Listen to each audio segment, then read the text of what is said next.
The year was 1887, and the Arizona Territory remained as unforgiving as it was breathtaking. Beneath a vast turquoise sky that seemed to touch every horizon, the remote homestead of Sarah Mitchell stood alone against the elements, a solitary outpost of civilization in a land that resisted taming. What most considered an impossible place to survive, a harsh landscape where dreams withered under the merciless sun, had become Sarah's desperate refuge, a place where she could finally escape the shadows that had followed her from Boston. But on that fateful autumn evening, when an injured Navajo elder collapsed at her doorstep, Sarah couldn't have known that her act of compassion would forever alter the delicate balance between two worlds, or that 1 week later, as dawn broke over the mesas, she would find herself surrounded by the elders' tribe, their intentions as unclear as the fate that awaited her. Before we jump back in, tell us where you're tuning in from. And if this story touches you, make sure you're subscribed, because tomorrow I've saved something extra special for you. The southwest wind carried the scent of sage and impending rain across the high desert plateau, finding every gap in Sarah Mitchell's modest adobe homestead. Inside, she huddled closer to the iron stove, her calloused hands wrapped around a steaming cup of chicory coffee. 3 years she had been here, though sometimes it seemed like a lifetime. 3 years of coaxing stubborn crops from reluctant soil, of startling at unfamiliar sounds in the night, of learning to read the land's warnings in shifting clouds and animal behavior. She'd once been Sarah Elizabeth Mitchell of Philadelphia, daughter of Judge William Mitchell, educated at prestigious female academies, destined for a respectable marriage and a life of quiet luxury. Now she was simply Sarah, a homesteader with 30 acres of hard-won land that most locals had wagered she wouldn't survive a season on. The irony wasn't lost on her. Her father had spent his career dispensing justice from the comfort of mahogany-paneled courtrooms, while his daughter now answered only to the harsh justice of the Arizona wilderness. The small window beside her, door framed a landscape turning golden in the late afternoon sun. In the distance, the sacred mountains of the Navajo people dominated the horizon, their red and purple shadows lengthening with the day's end. Sarah had learned to respect those mountains and the people who considered them the boundary posts of their homeland. She'd also learned to keep her distance. Relations between settlers and the tribes remained unpredictable at best, openly hostile at worst. A sudden sound outside, the distinct shuffle of footsteps on loose gravel, sent her heart racing. Sarah set down her cup and reached for the Winchester rifle that was never far from her grasp. Homesteading alone as a woman had taught her to treat every unexpected visitor as a potential threat until proven otherwise. Moving silently to the window, she peered through the gap in the rough cotton curtains. The fading light revealed a figure, slumped against her garden fence, an elderly man in traditional Navajo clothing, his silver-streaked hair bound in the traditional way, his face etched with pain. Blood darkened the fabric at his side. For a long moment, Sarah remained frozen in indecision. The nearest town was 20 miles away. The nearest neighbor, the cantankerous Thomas Reynolds, was 5 miles east and no friend to the native tribes. Every instinct honed during her years in this unforgiving territory told her to bar her door, to wait until the man either recovered enough to move on or... She pushed the thought away. "Damn it all," she whispered, setting the rifle down but keeping it within reach. Her father had raised her with strict moral principles, even if he hadn't always lived by them himself. She couldn't leave a wounded man to die on her doorstep, regardless of the risks. The wooden door creaked in protest as she pushed it open, the cooling evening air rushing in. The elder's eyes, dark and deeply lined at the corners, fixed on her immediately, his gaze surprisingly alert despite his obvious distress. "Water," he said in English, accented but clear. Please. Sarah hesitated only briefly before returning to fetch her canteen. The man drank slowly when she held it to, his lips' dignity evident in every careful movement, despite his condition. "You're hurt," she said unnecessarily, eyeing the wound at his side. "I should get you inside before the temperature drops." "No safe," he replied, attempting to push himself upright and wincing with the effort. "Bad men follow, bluecoats and—" "Others?" Sarah's breath caught. "Soldiers. Why would soldiers be after you?" The elder shook his head slightly. "I am Ashki Yazi, medicine man of Diné, what you call Navajo. I go to sacred place for healing plants. Cross boundary where they say, my people cannot go now." Sarah understood immediately. The recently established reservation boundaries restricted traditional Navajo movements, cutting them off from ancestral sites they had visited for generations. A medicine man venturing beyond those boundaries to gather traditional healing plants would indeed attract unwanted military attention. "How badly are you hurt?" she asked, already calculating the risks of helping him versus turning him away. Ashki pulled back his blanket to reveal a bullet wound in his side, not immediately life-threatening but serious enough to prevent travel. "Soldier shoot. I hide. In canyon, then walk many miles. Your place only light I see." The prudent choice was clear. Help him enough to move on and deny ever seeing him if questioned later. But something in the elder's dignified bearing, in the wisdom evident in his weathered face, stirred something in Sarah. Perhaps it was recognition of another soul who understood what it meant to be displaced from everything familiar. "Can you stand with help?" she asked, decision made. "I need to get you inside and treat that wound before infection sets in." With considerable effort and muffled groans of pain, Sarah managed to help Ashki into her home and onto the narrow bed she normally occupied. The bullet had passed through his side, a fortunate circumstance that spared her the dangerous task of extraction. Still, the wound needed cleaning and binding to prevent the infection that killed far more often than the initial injury in this harsh country. As Sarah heated water and gathered what medical supplies she had, the absurdity of her situation wasn't lost on her. She had fled to this remote corner of the Arizona Territory to escape her past, to avoid drawing attention that might lead her father's agents to her doorstep. Now she was harboring a Navajo elder being pursued by military forces, an act that could result in serious consequences from both American authorities and potentially the Navajo tribe itself if they misinterpreted her actions. "Your people will be looking for you," she said, as she carefully cleaned the wound with carbolic acid, a precious commodity she'd traded 3 hand-sewn quilts for the last time a traveling merchant passed through. Ashki's face remained impassive, despite what must have been considerable pain.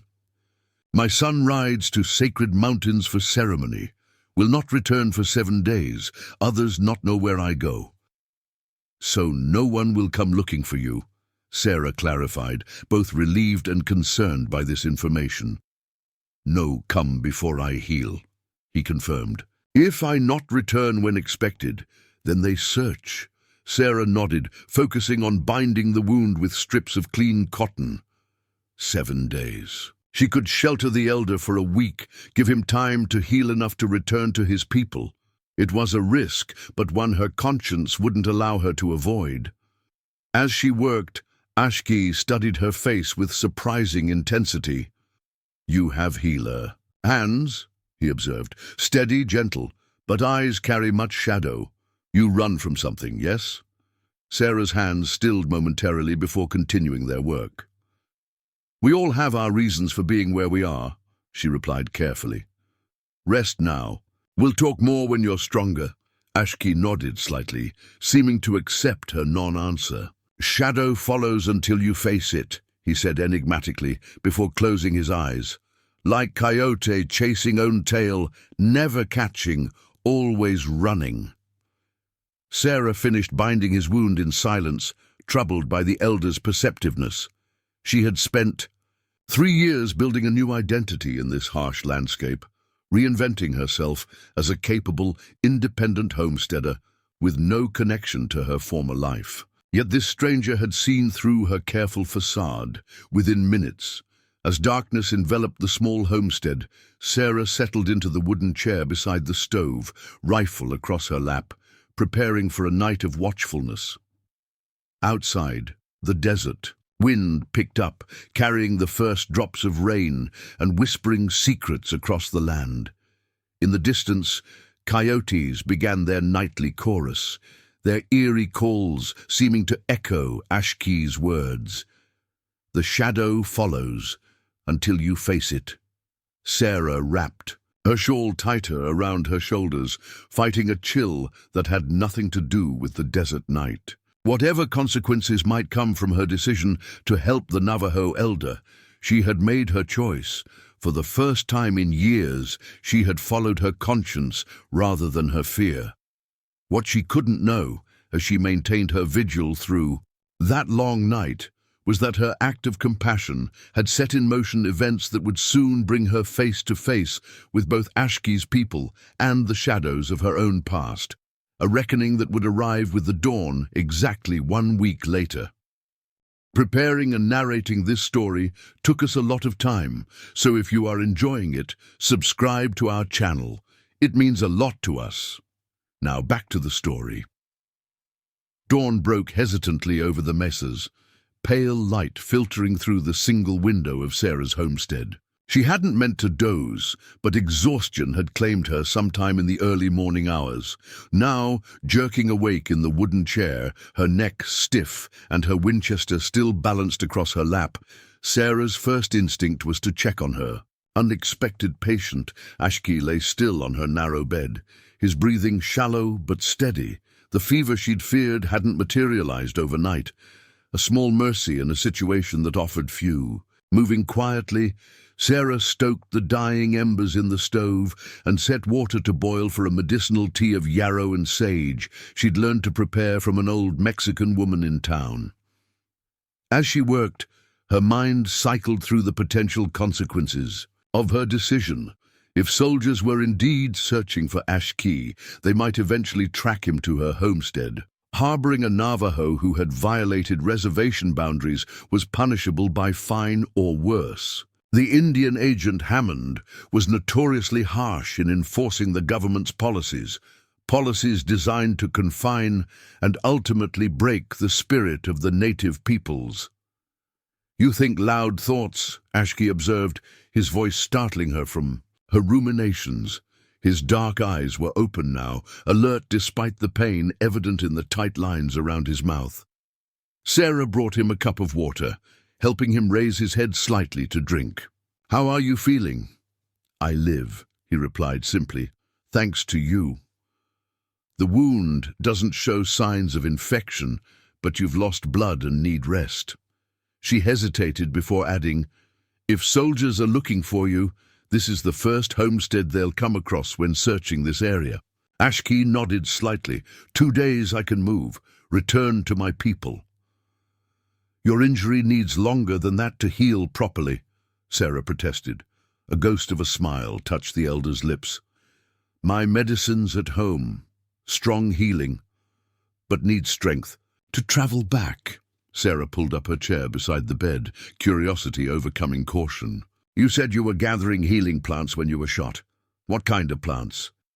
"Sacred herbs, grow only on mountain where ancestors' spirits dwell."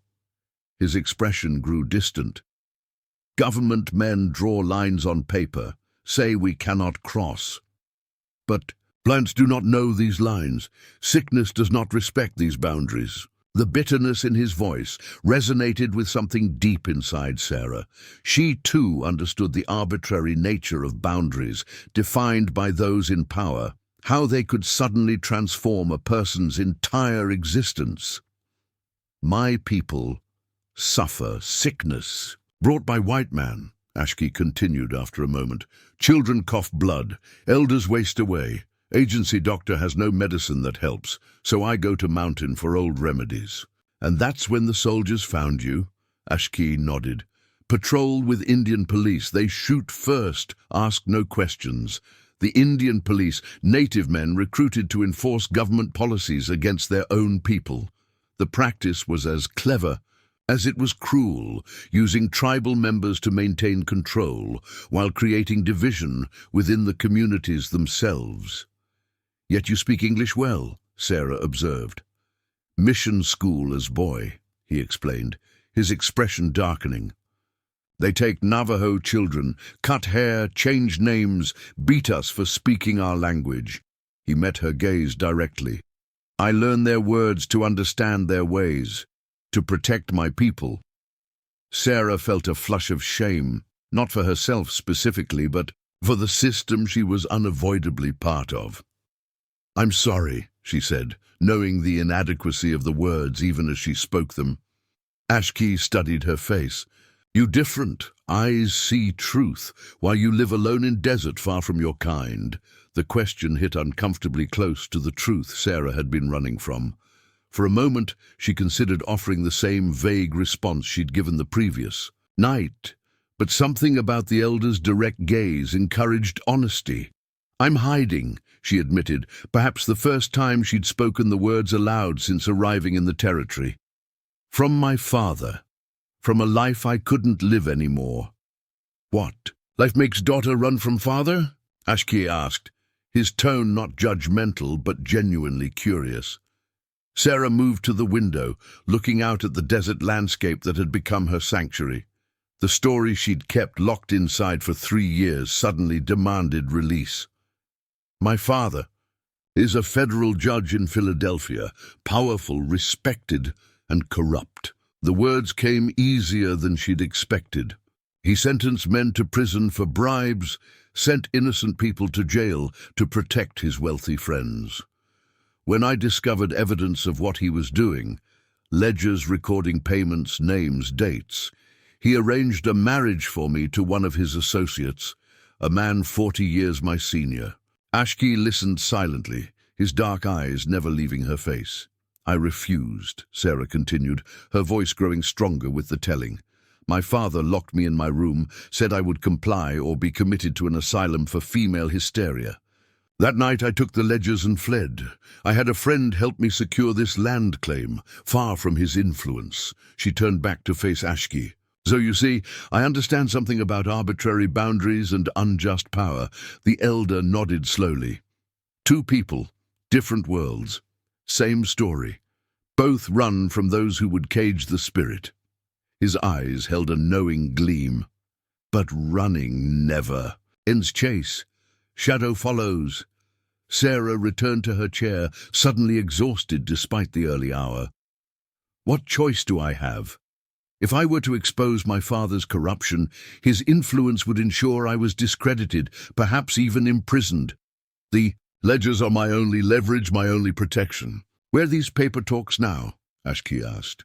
"Hidden," Sarah replied, "buried beneath the floor of my root cellar."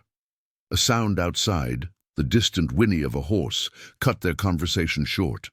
Sarah was instantly alert, moving to the window. With practiced silence, in the distance, a cloud of dust marked the approach of riders, still too far to identify. "Someone's coming," she said, anxiety sharpening her voice. "3 riders, maybe 4. Ashki attempted to rise, but fell back with a grimace of pain. "Help me hide," he urged. "Cannot be found here." Sarah quickly assessed her limited options. The homestead consisted of just the main room and a small attached storage space that served as both pantry and root cellar. There were few hiding places for a grown man, injured or not. "The cellar," she decided, moving to roll back the rag rug that concealed the trapdoor in the corner. The space below was shallow, barely 4 feet deep, but it was the only option. "Can you move with help?" With considerable effort and muffled sounds of pain, Sarah managed to help Ashki down the rough-hewn ladder into the earth-floored cellar. She passed down blankets and a canteen of water, then paused, struck by a sudden thought. "Wait," she whispered, hurrying to retrieve her father's ledgers from their hiding place beneath a loose stone. She wrapped the incriminating books in oilcloth and pressed them into Ashki's hands. "If anything happens to me, these contain proof of corruption that goes beyond my father, to territorial officials, even military commanders in this region. Your people might find them useful in their dealings with the government." Something like respect flickered in the elder's eyes as he tucked the package inside his blanket. "Medicine woman has wisdom beyond her years," he said softly. Sarah replaced the trapdoor and rug, then hurried to eliminate any signs of her patient. She bundled the blood-stained bandages into the stove, straightened the bedding, and positioned her chair naturally beside the fireplace instead of next to the bed. By the time she'd finished, the riders were close enough that she could hear the creak of saddle leather. Through the window, she identified the approaching men, and her heart sank. Lieutenant James Foster of Fort Defiance led the party, flanked by a uniformed corporal and two men in civilian clothing with the unmistakable bearing of Indian police. Foster was known throughout the territory for his harsh enforcement of reservation boundaries and his contempt for both the native peoples and the settlers who showed them any sympathy. Sarah smoothed her hair, pinched color into her pale cheeks, and opened the door before they could knock. "Better to appear cooperative than defensive. Lieutenant Foster," she called, stepping onto her small porch. "What brings the army to my doorstep so early in the day?" Foster reined his horse to a stop, his expression revealing nothing beneath. The brim of his cavalry hat. He was a handsome man, in the conventional sense, with sharp features and intelligent eyes that missed little. Those eyes had looked at Sarah with interest during his infrequent visits to town, an interest she had consistently rebuffed. "Miss Mitchell," he replied with cool formality, "we're tracking a Navajo man who crossed reservation boundaries 2 days ago. Medicine man, elderly. He was wounded while resisting arrest and has evaded capture since." His gaze swept past her to the homestead's single window. "Given your isolated position, we thought it prudent to check if you've seen anything unusual." The implication was clear. Her remote location made her vulnerable, a fact Foster had commented on during previous encounters. His concern, however, always carried an undertone that suggested she would be safer under male protection, preferably his. "I appreciate your concern, Lieutenant, but I haven't seen anyone," Sarah replied, evenly. Navajo or otherwise, Foster studied her face with uncomfortable intensity. "Mind if we take a look around? For your safety, of course. Wounded men can be desperate." Sarah felt her mouth go dry, but maintained her composure. "Of course," she said, stepping aside, "though there's not much to see." As Foster dismounted, he signaled for the Indian police to circle the homestead while he and the corporal approached the door. Sarah led them inside with a calm she didn't feel, silently praying that Ashki would remain absolutely quiet in his hiding place. "Cozy," Foster remarked, his eyes taking in every detail of her sparse living quarters. "You've made quite a home here, Miss Mitchell. Most women wouldn't attempt such an independent lifestyle." "I've never aspired to be like most women, Lieutenant," Sarah replied, moving to the stove as if to tend it, positioning herself between the men and the concealed trapdoor in the corner. The corporal made a perfunctory circuit of the room while Foster lingered, watching Sarah with that same unsettling intensity. His gaze eventually settled on the bed, where a single dark smudge of blood had escaped Sarah's hasty cleaning. "Hurt yourself recently?" he asked casually, though his eyes had narrowed. Sarah didn't miss a beat. "Butchering a rabbit yesterday. I'm afraid housekeeping suffers when you're doing everything alone." A commotion outside saved her from further questioning. One of the Indian police appeared at the door, holding the reins of a paint horse Sarah had never seen before. "Found this hidden in the wash behind the homestead, sir. Navajo saddle blanket, blood on the mane." Sarah's heart sank as Foster's expression hardened from suspicion to certainty. The elder must have managed to conceal his horse before collapsing at her doorstep, a detail he hadn't shared, and one that now threatened them both. "Search the property thoroughly," Foster ordered, his hand moving to rest on the revolver at his hip as he turned back to Sarah. "It seems we have more to discuss, Miss Mitchell." "Lieutenant, I can explain," Sarah began, her mind racing to construct a plausible story that wouldn't endanger either herself or the injured man hidden beneath her floorboards. Foster's expression had transformed completely, the polite veneer replaced by cold authority. "I'm sure you can, Miss Mitchell. Women often have creative explanations when caught in deception." The condescension in his tone sparked a flare of anger that momentarily overpowered Sarah's fear. She drew herself up, meeting his gaze directly. "That horse could have wandered here from anywhere. The Navajo graze their herds throughout this region, despite your arbitrary boundaries." "Arbitrary?" Foster's eyebrows rose. "Those boundaries are federal law, Miss Mitchell. Laws that maintain order and protect settlers like yourself from savages who'd as soon scalp you as look at you." Sarah bit back a sharper retort, reminding herself that antagonizing the lieutenant would only make matters worse. "I meant no disrespect to the law, Lieutenant. I merely suggested that a stray horse doesn't prove anything about my actions." The corporal had begun methodically searching the cabin, moving aside furniture and checking the walls for any sign of concealment. Sarah watched with growing dread as he approached the corner where the root cellar lay hidden beneath the rug. "Sir," the younger man called, noticing the edges of the trapdoor beneath the worn fabric. "There's something here." Sarah's heart hammered against her ribs. "That's my root cellar," she said quickly, "for storing vegetables through winter. Every homestead has one." Foster moved to stand beside the corporal, watching as the man pulled back the rug to reveal the wooden door set into the floor. "Open it," he ordered. "Lieutenant, this is still my home," Sarah protested, stepping forward only to find her path blocked by Foster's outstretched arm.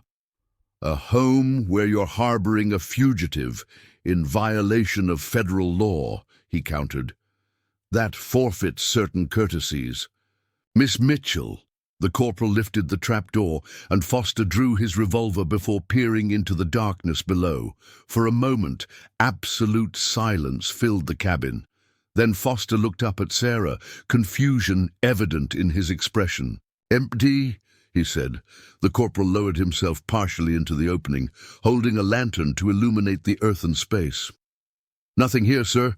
Just some preserves and a few sacks of potatoes." Relief washed through Sarah so powerfully that her knees nearly buckled.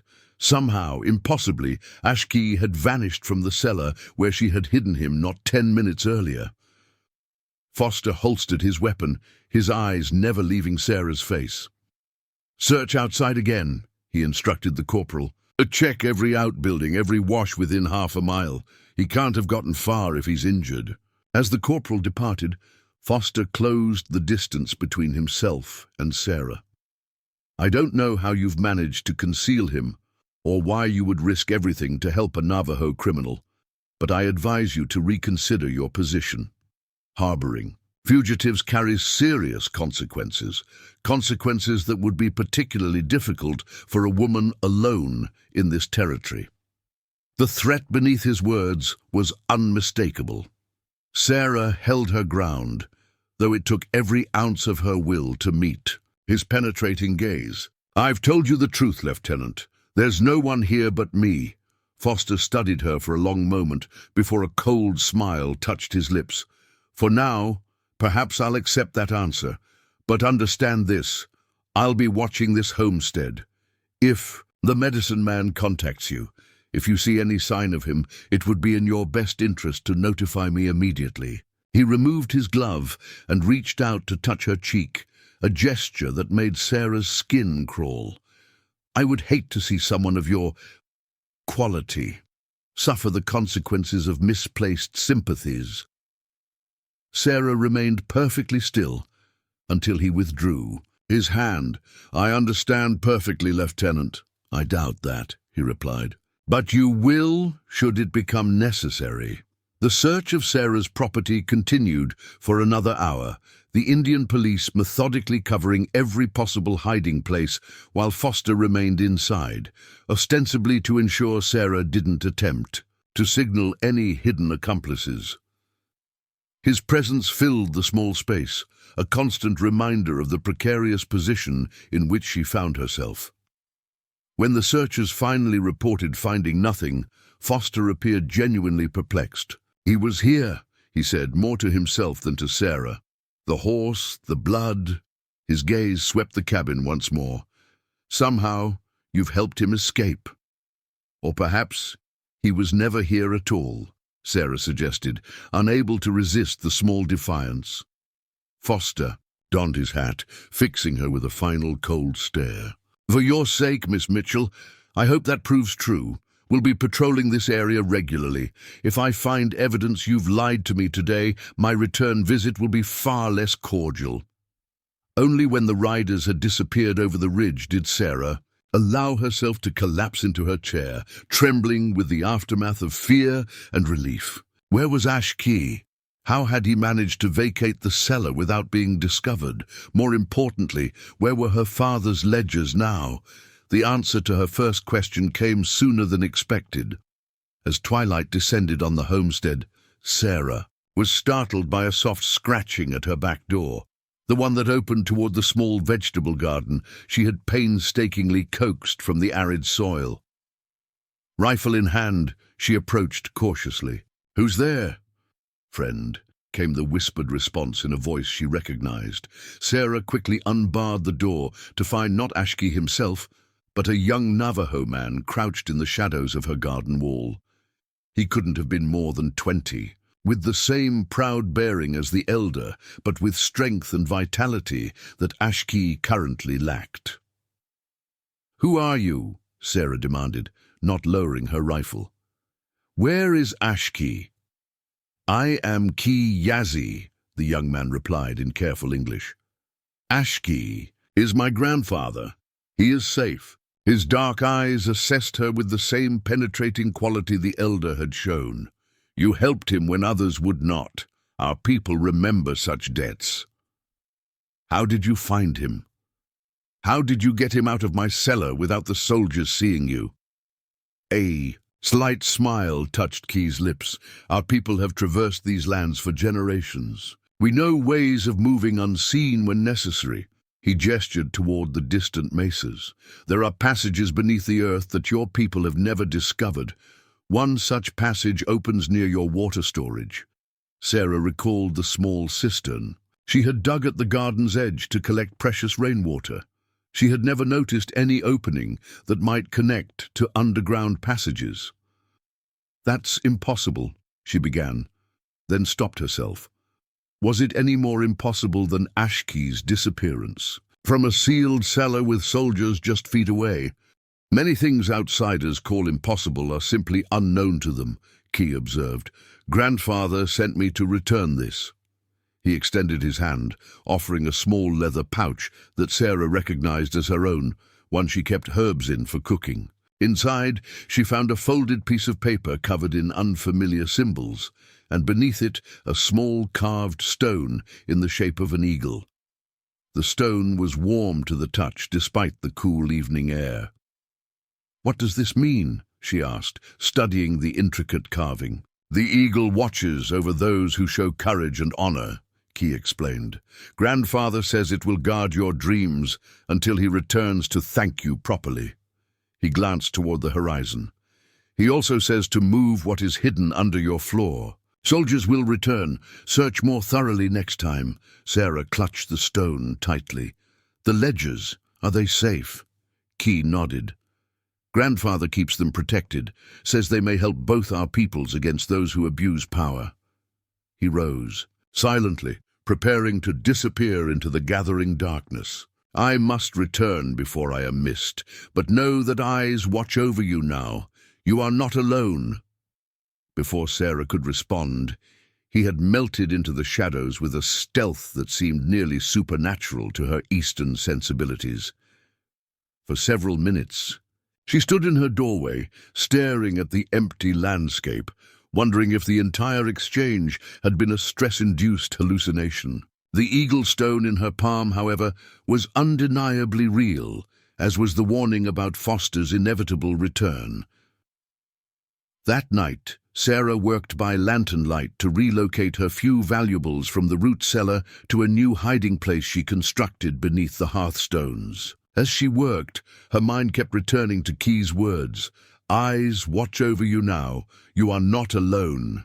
After 3 years of isolation, of trusting no one, the idea that unknown eyes watched her homestead should have been terrifying. Instead, she found it oddly comforting. Somewhere in the vastness of the territory, Ashki was recovering among his people, the evidence against her father secure in his keeping. For the first time since fleeing Philadelphia, Sarah had allies, however unexpected. She slept that night, with the eagle stone beneath her pillow, her dreams untroubled by the anxieties that had plagued her since Foster's visit. In the morning, she began her chores with renewed purpose, keeping a watchful eye on the horizon for returning soldiers, but no longer paralyzed by the fear of discovery. 3 days passed without incident.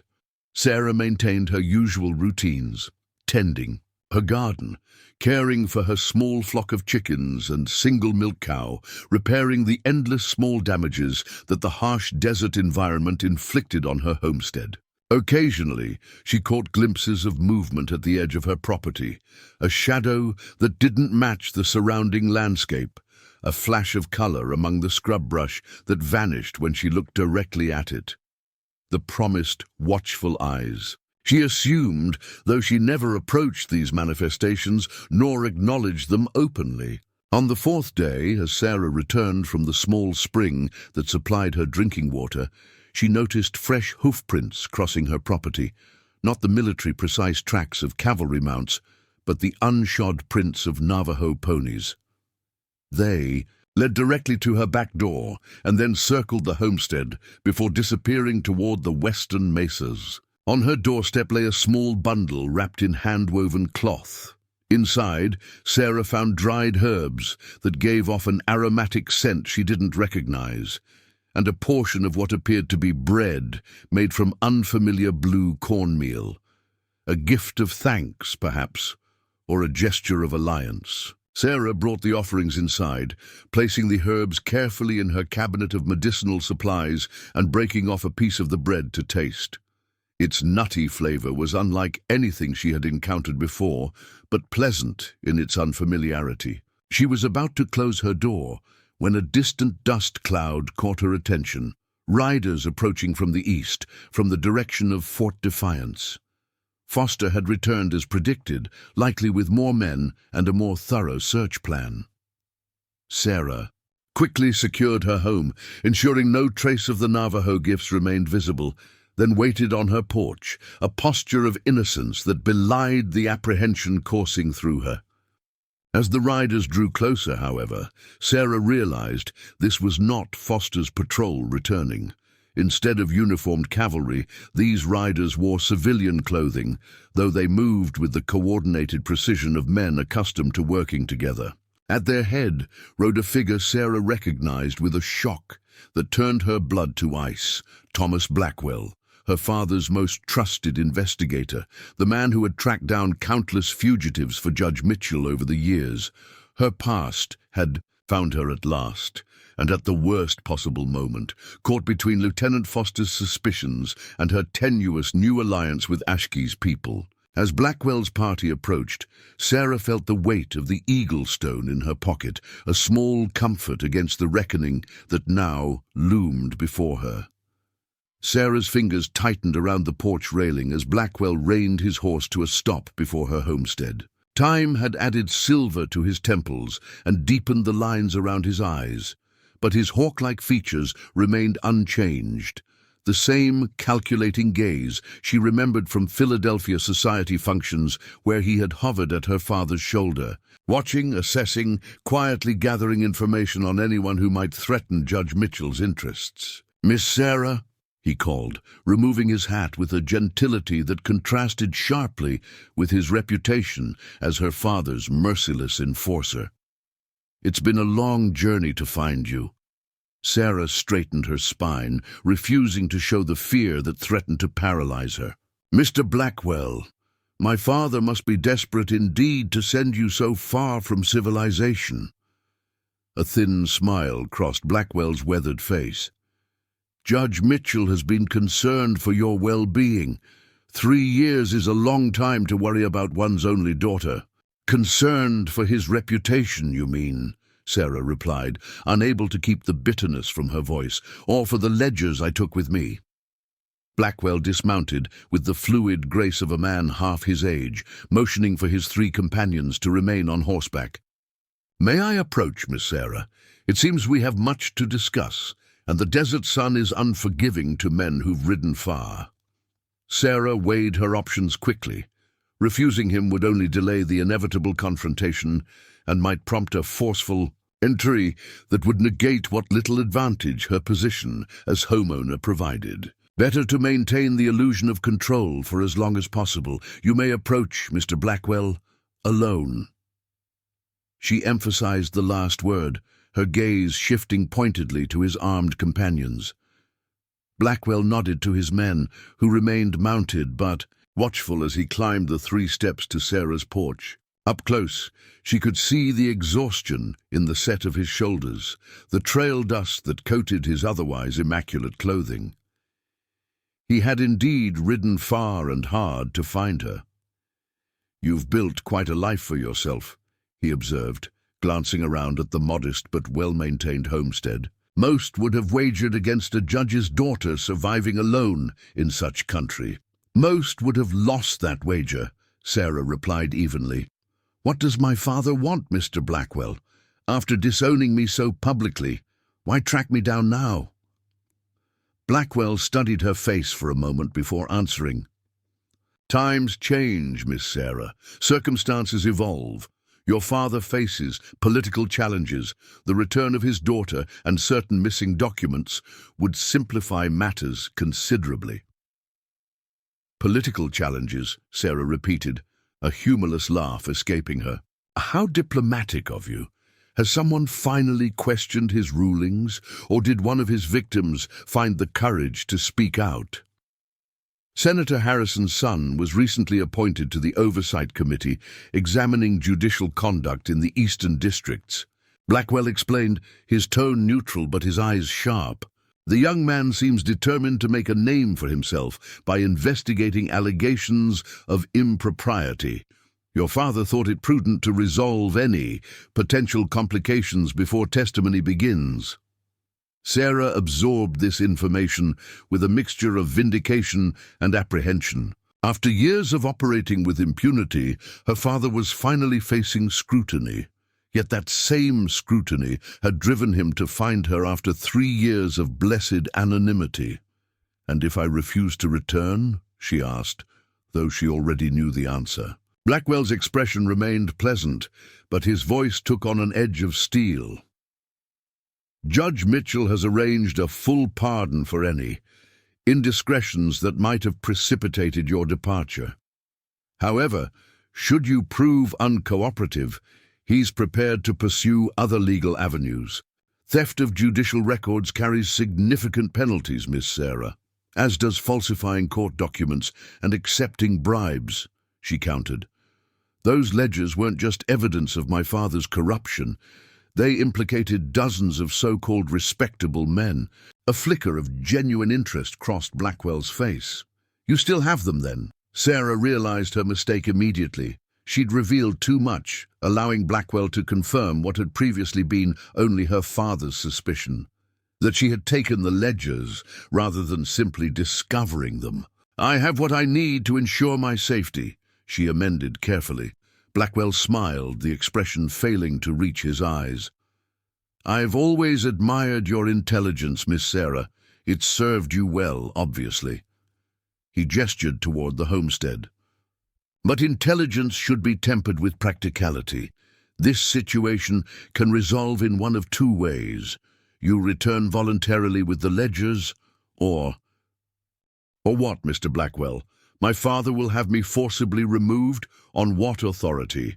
This is Arizona territory, not Pennsylvania. His influence doesn't extend here. Doesn't it?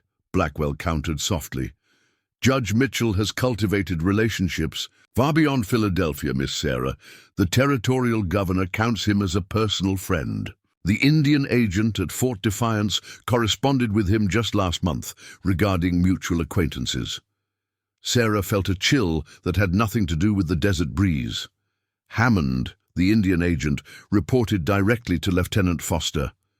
If her father truly had connections in the territorial government, her position was far more precarious than she had realized. I need time to consider my options, she said finally, fighting to keep her voice steady.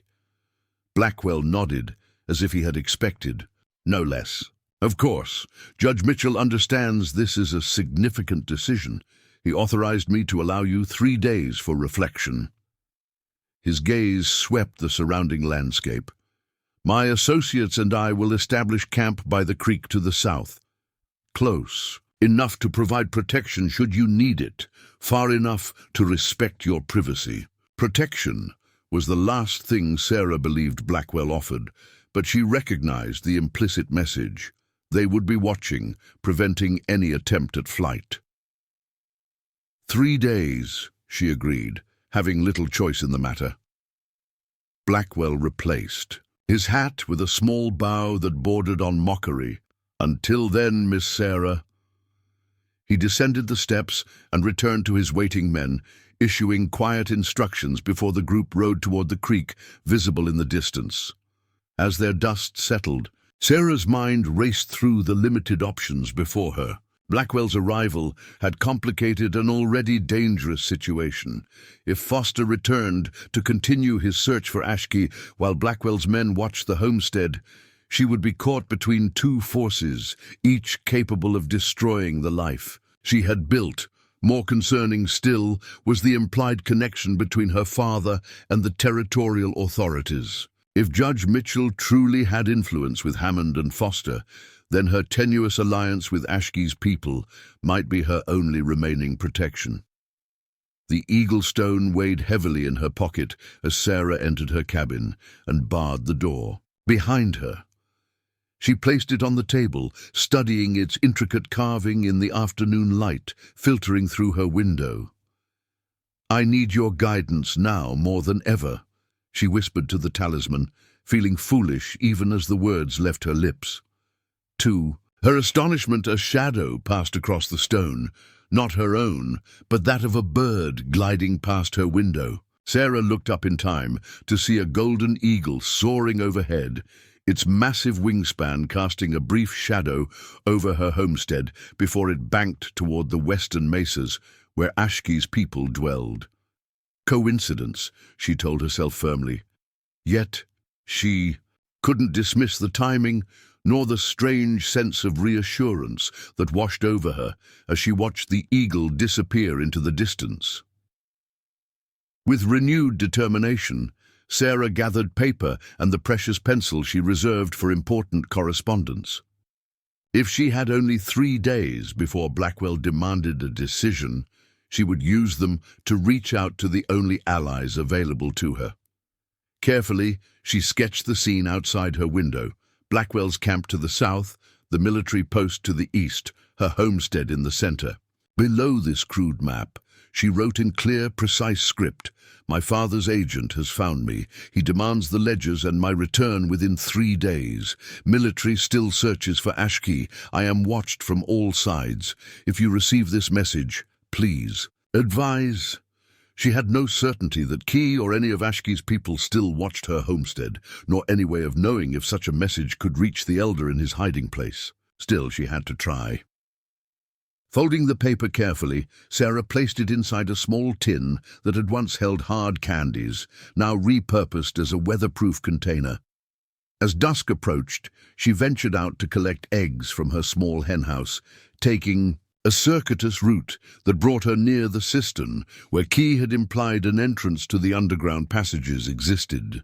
When certain she wasn't observed, Sarah knelt as if checking the water level and quickly tucked the tin into a crevice beneath the stone rim. "Please find it," she whispered to the gathering shadows. "Please understand." The next morning dawned. With an unusual meteorological event, fog shrouded the valley, reducing visibility to mere yards beyond Sarah's porch. She could barely make out the shapes of Blackwell's camp through the swirling mist, a rare blessing of concealment in a land typically defined by its harsh clarity. Sarah had just finished her morning chores when she noticed the tin had disappeared from its hiding place beside the cistern. In its place lay a single blue cornmeal cake, identical to the one she had received earlier. Heart pounding, she broke it open to find a small piece of paper hidden inside, covered in the same strange symbols she had seen on Ashki's previous message, but with one addition she could understand, a rough drawing of the full moon with 3 marks beneath it. 3 nights, she interpreted. Something would happen when the full moon rose 3 nights from now, the very night Blackwell's ultimatum expired. That afternoon, Lieutenant Foster returned with a larger contingent of soldiers and Indian police. Sarah watched from her porch as they approached, noting that Blackwell and his men had emerged from their camp to observe the military party with evident interest. The 2 groups converged at her homestead, Foster and Blackwell sizing each other up with the wariness of predators, encountering unexpected competition. Neither man seemed pleased by the other's presence. "Miss Mitchell," Foster greeted her stiffly, "I see you have visitors." "Mr. Blackwell represents my father's interests in a family matter," Sarah explained, keeping her voice neutral. "Lieutenant, Foster is searching for a fugitive from the reservation," she added for Blackwell's benefit. The 2 men exchanged measured nods, each clearly calculating how the other's presence affected their respective missions. Foster broke the silence first. "We've tracked the medicine man to this general area. My men will need to conduct another search of your property and the surrounding terrain." Blackwell stepped forward. "Judge Mitchell would be most concerned to hear his daughter's home has become a target of military interest, Lieutenant. Perhaps you could clarify the nature of these searches." Foster's expression cooled noticeably. "This is a military matter regarding reservation boundaries, sir. I'm not at liberty to discuss the details with civilians." "Of course," Blackwell conceded with a thin smile. "However, as Miss Mitchell's legal representative, I must insist on being present during any search of her property." The 2 men locked eyes in a silent battle of wills that Sarah observed with growing unease. Foster clearly resented Blackwell's interference, while Blackwell seemed determined to insert himself into the lieutenant's investigation, whether out of genuine concern for Sarah's interests or to discover any connection between her and Ashki remained unclear. "Very well," Foster agreed finally. "You may observe, but my men will conduct the search according to military protocol." As the soldiers spread out across her property, Sarah remained on the porch, caught between these 2 dangerous men and their competing agendas. The Eaglestone felt heavy in her pocket, a reminder of yet another force at work in this increasingly complex situation. 3 nights until the full moon. 3 nights to survive this dangerous convergence of threats. 3 nights until whatever plan Ashki and his people had set in motion would reveal itself. Sarah could only hope their solution would arrive before either Blackwell or Foster discovered the truth that somewhere in the labyrinth of passages beneath the desert, an injured Navajo elder held evidence that could destroy not only her father, but potentially the corrupt system that empowered men like Foster to enforce unjust laws against people who had inhabited these lands for countless generations before. White settlers arrived.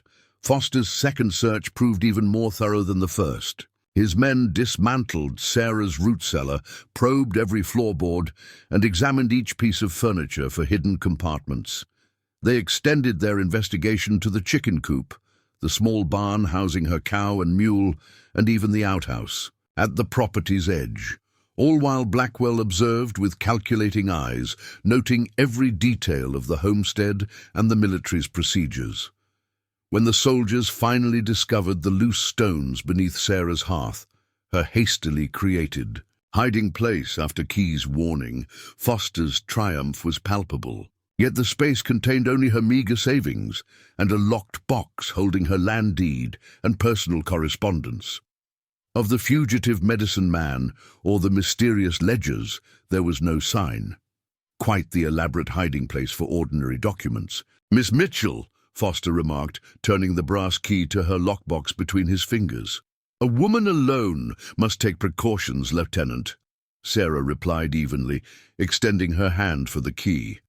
"Especially in territory where law enforcement seems more concerned with harassing homesteaders than protecting them." Foster returned the key with obvious reluctance. "My men will continue searching the surrounding area.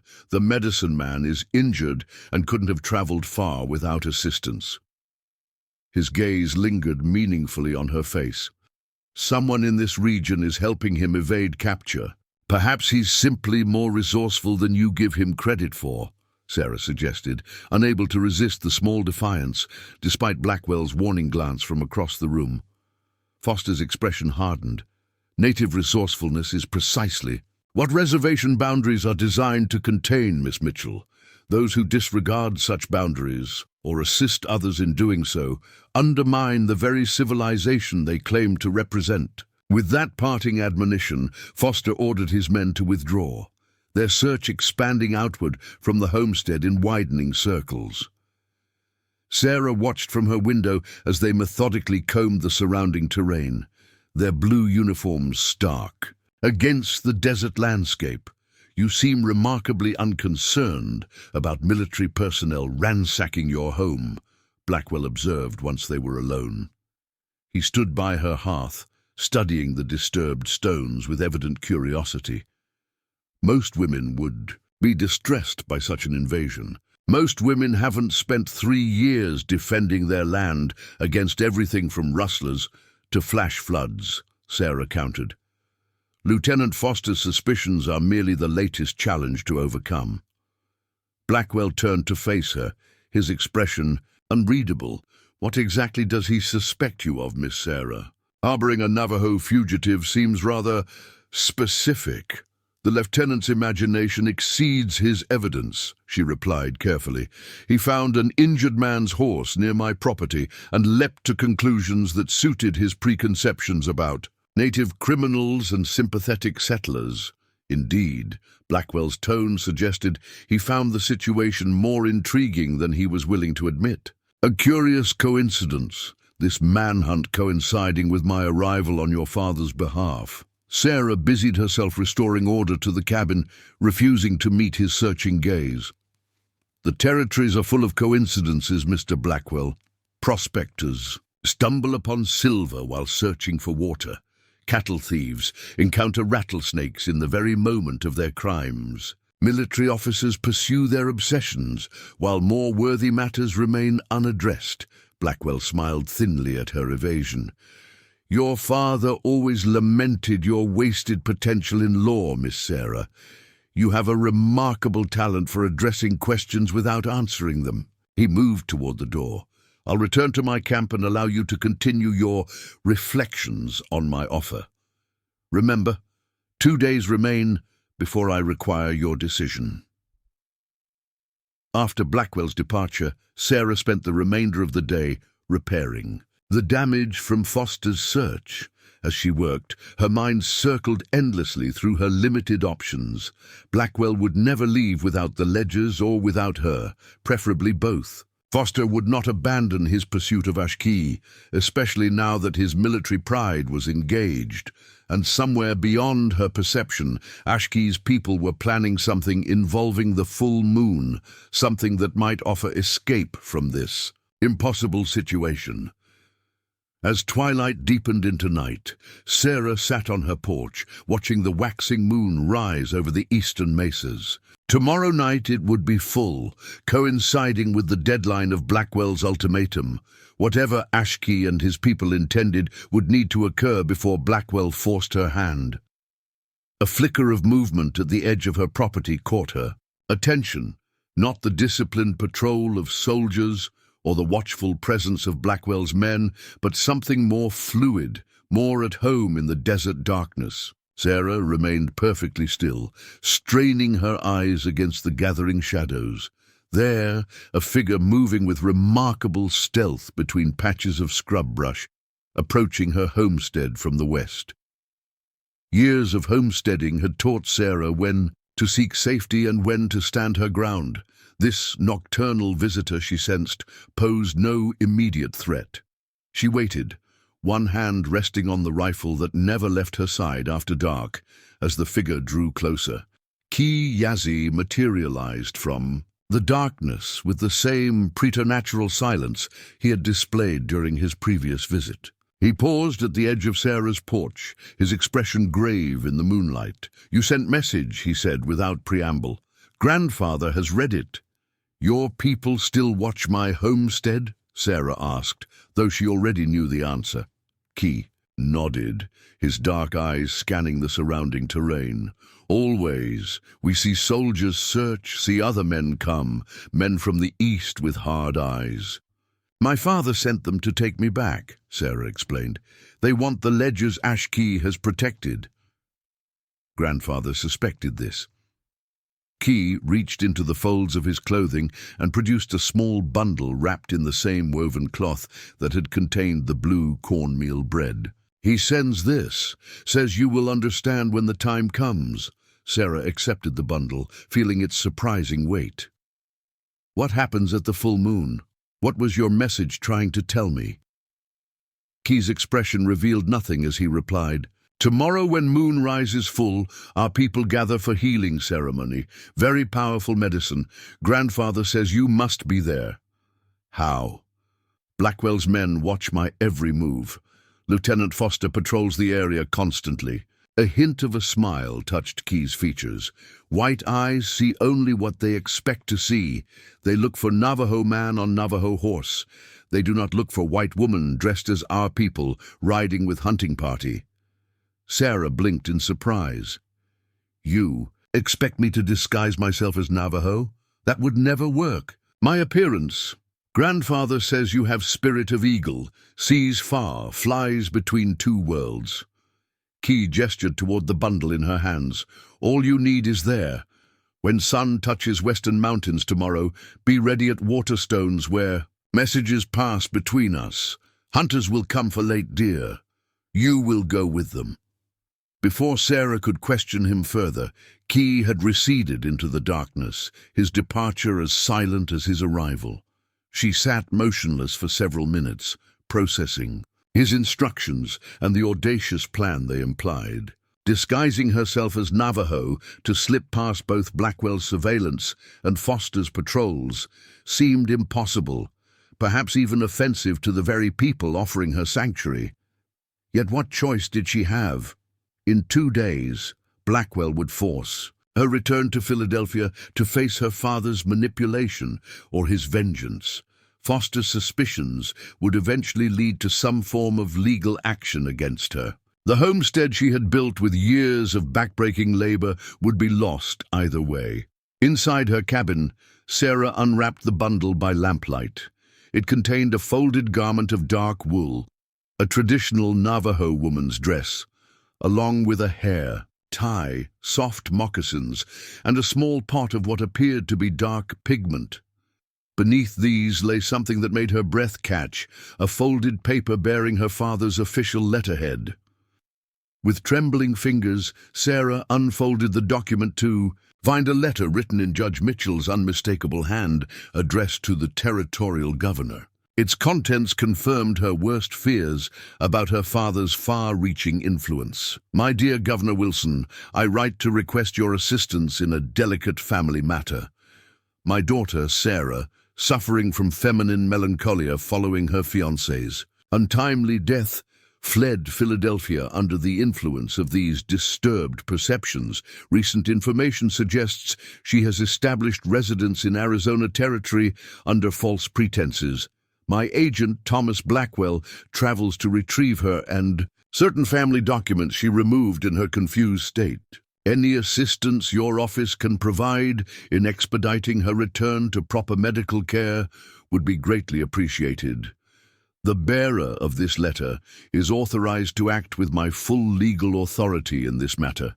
With deepest respect, Judge William Mitchell. The letter was dated just 3 months earlier, proof that her father had never stopped searching for her, never abandoned his determination to silence the evidence of his corruption. More disturbing still was the fabricated story of mental illness and a non-existent fiancé, crafted to discredit any accusations she might make. With this document, Blackwell could secure the territorial governor's cooperation in forcing her return east, regardless of her wishes. Even if she destroyed her father's ledgers, her knowledge of their contents remained a threat he would never allow to exist beyond his control. The Navajo disguise no longer seemed improbable. It had become her only hope of escape. The following day passed with excruciating slowness. Sarah maintained her normal routines under Blackwell's distant surveillance, tending her garden and animals, while preparing for a departure she could not openly acknowledge. What few valuables she possessed were carefully hidden in a sack buried beneath her chicken coop, her mother's locket, her land deed, and the small cache of coins that represented her entire savings. If she survived the night's desperate gamble, perhaps she could someday retrieve them. As afternoon waned, Sarah noted increased activity around Foster's camp. Riders departed in various directions, suggesting the lieutenant had expanded his search area in a final push to locate Ashkey before. Darkness fell. This unexpected development might work in her favor, spreading the military presence thinner across the territory. Blackwell, too, seemed restless. Twice she observed him riding the perimeter of her property, studying the terrain with the methodical attention of a man planning for contingencies. His 3 companions maintained their positions near the creek, but their alertness had visibly intensified as the deadline for Sarah's decision approached. When the sun finally touched the western horizon, casting long shadows across her homestead, Sarah enacted the first stage of her plan. Carrying her water buckets as usual, she made her way to the cistern, ostensibly to collect the evening's supply. There, partially concealed by the deepening shadows, she quickly uncovered the small opening Key had described, a narrow passage. Beneath the cistern's stone foundation that appeared to descend into darkness, the sound of approaching hoofbeats froze her in place. Peering around the cistern, she saw Blackwell riding directly toward her position, his expression suggesting this was no routine patrol, but a deliberate intercept.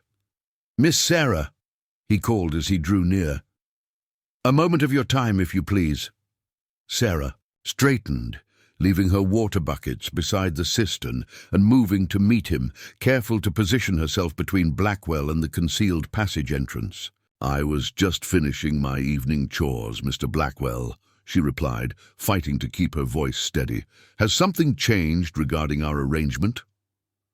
Blackwell dismounted, his movements deliberate as he secured his horse to a nearby fence post.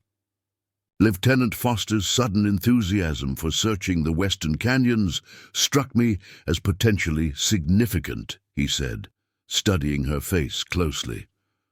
Almost as if he had received new information about his fugitive's whereabouts. "The lieutenant doesn't share his intelligence with me," Sarah replied, "nor would I expect him to." "No," Blackwell agreed, his tone deceptively casual. "But I couldn't help noticing your interest in this particular water source throughout the day. 4 visits since noon by my count." Sarah's heart hammered against her ribs. He had been watching more closely than she realized. "The garden requires extra water during hot spells. Surely even in Philadelphia they understand basic agriculture." "Indeed." Blackwell took a step closer, his gaze shifting briefly to the cistern behind her. "Yet I find myself wondering what else might interest a judge's daughter in a simple water cache. Perhaps something hidden, something exchanged." Before Sarah could formulate a response, a distant sound interrupted their confrontation, the distinctive, drum-like rhythm of multiple horses approaching at speed from the direction of the western mesas. Both turned to see a group of mounted Navajo hunters emerging from the evening shadows, their silhouettes dark against the reddening sky. The hunting party rode directly toward the homestead, 4 warriors with rifles across their saddles, their expressions impassive beneath wide-brimmed hats adorned with trade beads and hawk feathers. Behind them trailed 2 riderless horses, one laden with what appeared to be a recently killed deer. "Friends of yours?" Blackwell inquired, his hand sliding subtly toward the revolver at his hip. "I've had peaceful dealings with the Navajo," Sarah replied, her mind racing.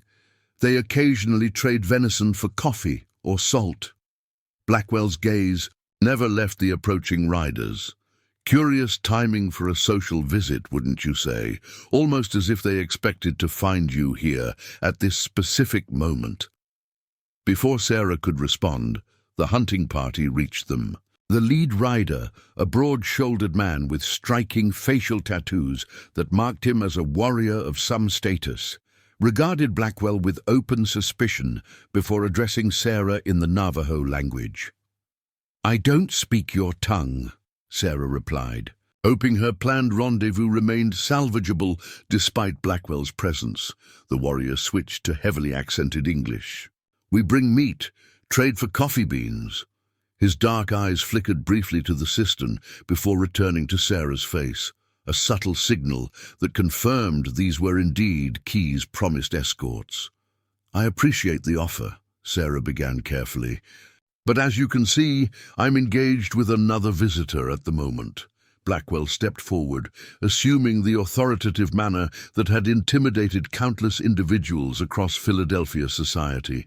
"Thomas Blackwell, representing Judge William Mitchell of the Pennsylvania Circuit Court. May I inquire as to your business on this property?" The warrior assessed Blackwell with the measured calculation of someone accustomed to evaluating threats. "We hunt, bring trade." He gestured toward the deer. "No trespass on woman's land. Stand where Diné people always stood." "Of course," Blackwell replied smoothly, though Sarah detected the tension beneath his polite facade. "However, Miss Mitchell is preparing to return east with me. She won't be requiring provisions." The warrior's expression remained unchanged, but Sarah noticed the subtle shift in the other hunters' postures, a tightening of hands on rifle stocks, an alertness that hadn't been present moments before. "Woman rides east?" the warrior asked, looking to Sarah for confirmation. The question presented an unexpected opportunity. If she could somehow communicate her situation to these men without alerting Blackwell, they might still provide the escape. Key had promised. "Mr. Blackwell represents my father," Sarah explained carefully. "He believes I should return to Philadelphia, though I've expressed my preference to remain on my homestead." Understanding flickered in the warrior's eyes. "Fathers, words travel far," he observed. "Reach daughter even in desert." He dismounted with fluid grace, handing his reins to one of his companions before approaching Sarah with measured steps. From within his buckskin jacket, he withdrew a folded piece of paper. "Woman reads message from trading post. Tell what it says." Sarah accepted the paper, recognizing the ploy for what it was, a pretext to communicate something without Blackwell's understanding. The paper contained a crude map drawn in charcoal, showing her homestead, the cistern, and a series of markings that appeared to indicate a path leading westward. "It's directions to the trading post," she improvised for Blackwell's benefit. "Mr. Willis wants to know if I need supplies before winter." The warrior nodded. "You bring answer now? We wait." He gestured toward the homestead, clearly suggesting Sarah should retrieve something from inside. Blackwell's suspicion was palpable. "I'm afraid Miss Mitchell is rather occupied at present. Perhaps you gentlemen could return tomorrow."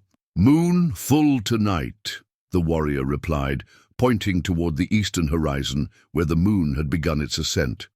"Good hunting only with full moon. Tomorrow too late." Sarah seized the opening. "It will only take a moment, Mr. Blackwell. I should at least write a response to Mr. Willis explaining my change in circumstances." She took a step toward her cabin before adding, "You're welcome to accompany me, of course." Blackwell hesitated, clearly reluctant to leave the Navajo hunters unobserved, yet equally unwilling to allow Sarah out of his sight. After a moment's calculation, he nodded tersely. "Lead the way, Miss Mitchell." As they walked the short distance to her cabin, Sarah's mind worked furiously to formulate a plan. The bundle Key had delivered, the disguise she was meant to use, lay hidden beneath a loose floorboard near her bed. With Blackwell watching her every move, she had no hope of retrieving it undetected. "You seem unusually accommodating to native customs," Blackwell observed as they reached her door. "Most settlers maintain a more cautious distance." "Isolation changes one's perspective on hospitality," Sarah replied, lighting the lamp inside her cabin. "When your nearest white neighbor is 5 miles distant, you learn to navigate relationships with whoever inhabits the surrounding land." Blackwell remained in the doorway, positioning himself to observe both Sarah and the Navajo hunters waiting by the cistern. "Navigate relationships," he repeated thoughtfully. "An interesting choice of words for interactions with people most consider savages." Sarah located paper and pencil, her movements deliberately unhurried as she crafted a response to the fictional inquiry from the trading post. "I've found the Navajo to be no more savage than certain civilized men of my acquaintance," she replied, unable to keep the edge from her voice. "They at least make no pretense about their intentions." "And what do you believe their intentions are tonight, Miss Sarah?" Blackwell asked, his tone deceptively mild. 4 armed warriors arriving at dusk, coincidentally when your decision regarding your father's offer is due?" Sarah met his gaze directly. "They came to trade, Mr. Blackwell, a concept familiar even in Philadelphia, I believe." Before he could respond, the sound of approaching hoofbeats once again interrupted their exchange. Sarah moved to the window to see 2 military scouts riding hard toward the homestead from the eastern trail. Behind them, in the distance, she could make out the dust cloud that suggested Foster's main force was not far behind. The Navajo hunters had also noticed the approaching soldiers. They remounted with practiced efficiency, the leader making a sharp gesture toward the western horizon before the group wheeled their horses and rode swiftly away from the homestead. "It seems Lieutenant Foster has returned at an inopportune moment." "For your trading partners," Blackwell observed dryly. "Rather remarkable how quickly they departed." Sarah's heart sank as she watched her chance at escape disappearing with the retreating hunters. "The Navajo avoid military patrols whenever possible," she said, trying to mask her disappointment. "History has taught them the wisdom of caution when dealing with bluecoats." The military scouts reined in before Sarah's cabin, dust swirling around their lathered mounts.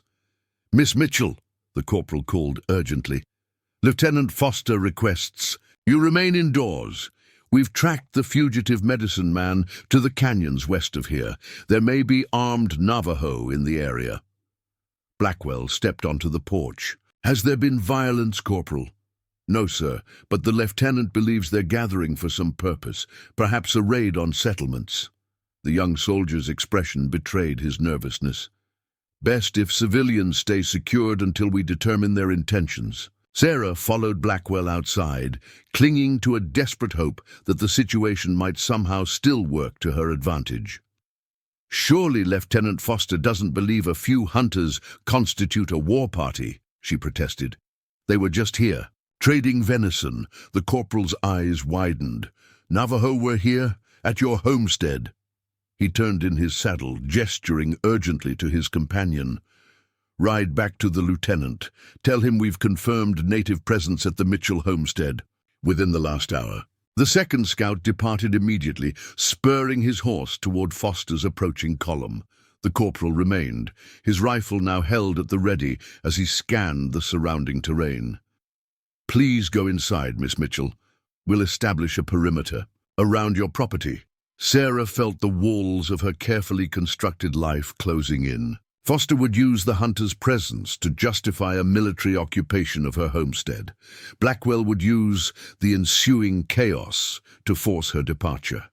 And the Navajo, her only potential allies in this impossible situation, had been driven away by the very forces conspiring against her. As darkness settled fully over the landscape, Foster arrived with 20 mounted soldiers. They established camp on the flat ground between Sarah's homestead and Blackwell's position by the creek, effectively cutting off any potential route of escape. Foster himself approached Sarah's cabin, his manner suggesting he considered this development a personal victory. "Your Navajo friends led us on quite a chase today, Miss Mitchell," he announced without preamble. "Curious how they seem to vanish into the canyons, only to reappear at your doorstep hours later." "They came to trade," Sarah repeated wearily. "As they occasionally do with several homesteads in the region," Foster smiled thinly. "Indeed, and now they've retreated to the western mesas, where my scouts report unusual activity around several cave entrances." He removed his gloves deliberately. "Activity that suggests a gathering of some significance, perhaps centered around our fugitive medicine man." "I wouldn't know anything about that," Sarah replied, conscious of Blackwell listening intently from his position near the door. "No?" Foster raised an eyebrow. "Then you won't object to remaining under military protection tonight, for your safety, of course." His gaze shifted to Blackwell. "You and your men are welcome to shelter within our perimeter as well, Mr. Blackwell. These hills can become dangerous after dark." Blackwell inclined his head slightly. "Most generous, Lieutenant. However, my men are quite capable of maintaining our own security." An unspoken communication passed between the two men, mutual distrust veiled behind frontier courtesy. Sarah recognized the delicate balance of power at play. Foster had no legal authority to detain Blackwell or his men, just as Blackwell could not openly challenge the military's presence on territorial land. "As you wish," Foster conceded.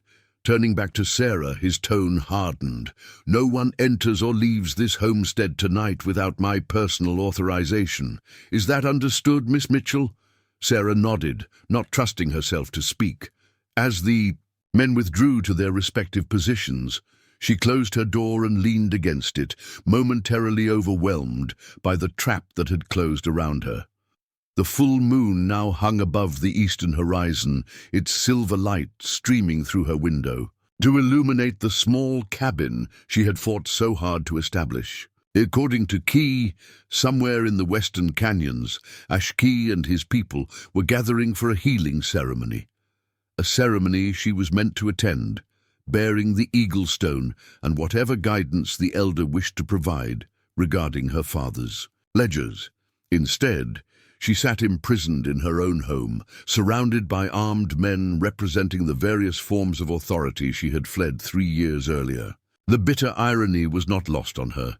In seeking freedom from her father's control, she had merely exchanged one form of confinement for another. As the night deepened, Sarah extinguished her lamp and sat in darkness by her window, watching the military camp and the distant position of Blackwell's men. The moon climbed higher, bathing the landscape in ethereal light that transformed the familiar terrain into something almost otherworldly. It was then that she noticed it, a shadow moving against the silver-washed ground, approaching her homestead. Not from the west, where the hunters had retreated, but from the north, using the deep shadows cast by her small barn for cover. The figure moved with such stealth that the sentries posted around her property gave no indication of awareness. Sarah remained perfectly still, barely breathing as the shadow reached the rear of her cabin. A soft scratching sound at her back, and Doctor confirmed what she had begun to hope. Against all odds, someone had penetrated the military cordon. Moving silently across the room, Sarah unbarred the door just enough to allow entry. The figure that slipped through the narrow opening was not Key, as she had expected, but a Navajo woman, perhaps a few years older than herself. dressed in the same style of clothing contained in the bundle Sarah had hidden beneath her floor. "Quickly," the woman whispered in perfect English, closing the door behind her. "We haven't much time." "Who are you?" Sarah whispered, straining to see the woman's features in the darkness of her cabin. "I am Nijoni, daughter of Ashki." The woman replied, her voice barely audible above the night sounds filtering through the walls. "My brother Ki sent me when the soldiers prevented the hunters from bringing you to ceremony." Sarah's eyes had adjusted enough to make out Nijoni's face, strong-boned and dignified, with intelligent eyes that assessed their surroundings with practiced efficiency.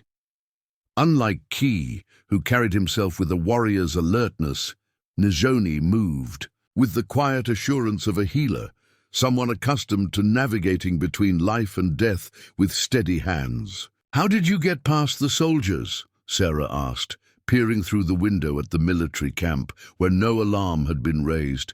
A brief smile touched Nijoni's lips. "Your bluecoats watch for men on horses, not women who crawl like snakes through grass." She gestured toward Sarah's clothing. "We must hurry. The ceremony begins when the moon touches the tallest peak." "It's impossible," Sarah protested quietly.